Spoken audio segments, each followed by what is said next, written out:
பீகார் சட்டமன்ற தேர்தலில் தேசிய ஜனநாயக கூட்டணி அமோக வெற்றி பெற்றுள்ள நிலையில் கடந்த தேர்தலுக்கும் இந்த தேர்தலுக்கும் இடையிலான கட்சிகளின் வெற்றி வித்தியாசத்தை இப்போது பார்க்கலாம்.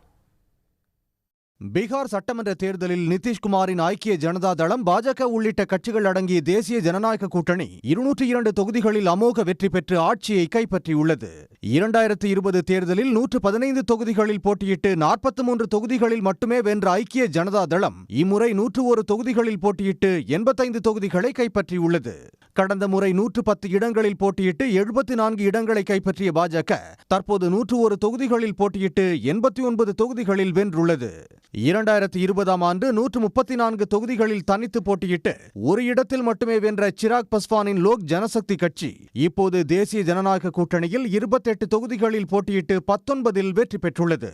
இந்தியா கூட்டணியை பொறுத்தவரை கடந்த தேர்தலில் 144 தொகுதிகளில் போட்டியிட்டு 75 இடங்களில் வென்று தனிப்பெரும் கட்சியாக உருவெடுத்த ராஷ்டிரிய ஜனதா தளம் இம்முறை 143 இடங்களில் போட்டியிட்டு 25 தொகுதிகளை மட்டுமே கைப்பற்றியுள்ளது. கடந்த முறை 70 தொகுதிகளில் போட்டியிட்டு 19 இடங்களில் வென்ற காங்கிரஸ் இம்முறை 61 தொகுதிகளில் போட்டியிட்டு 6 தொகுதிகளில் வெற்றி பெற்றுள்ளது. 2020 தேர்தலில் இந்தியா கூட்டணியில் 19 தொகுதிகளில் போட்டியிட்டு 12 தொகுதிகளை கைப்பற்றிய சிபிஎம்எல் கட்சி இம்முறை 20 தொகுதிகளில் போட்டியிட்டு 2 தொகுதிகளை வென்றுள்ளது. கடந்த தேர்தலில் தேசிய ஜனநாயக கூட்டணியில் போட்டியிட்டு இந்தியா கூட்டணியில் இணைந்து 15 தொகுதிகளில் போட்டியிட்ட விகாஷில் இன்சான் கட்சி ஒரு தொகுதிகளில் கூட வெற்றி பெறாமல் தோல்வியடைந்தது.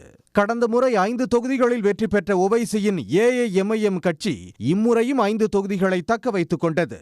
இவை போக பீகார் சட்டமன்ற தேர்தலில் தனித்து போட்டியிட்ட பிரசாந்த் கிஷோரின் ஜன் சுராஜ் கட்சி மற்றும் அரவிந்த் கெஜ்ரிவாலின் ஆம் ஆத்மி கட்சிக்கு ஒரு இடம் கூட கிடைக்கவில்லை. உடனுக்குடன் செய்திகளை தெரிந்து கொள்ள சன் நியூஸ் பெல் ஐகானை கிளிக் பண்ணுங்க.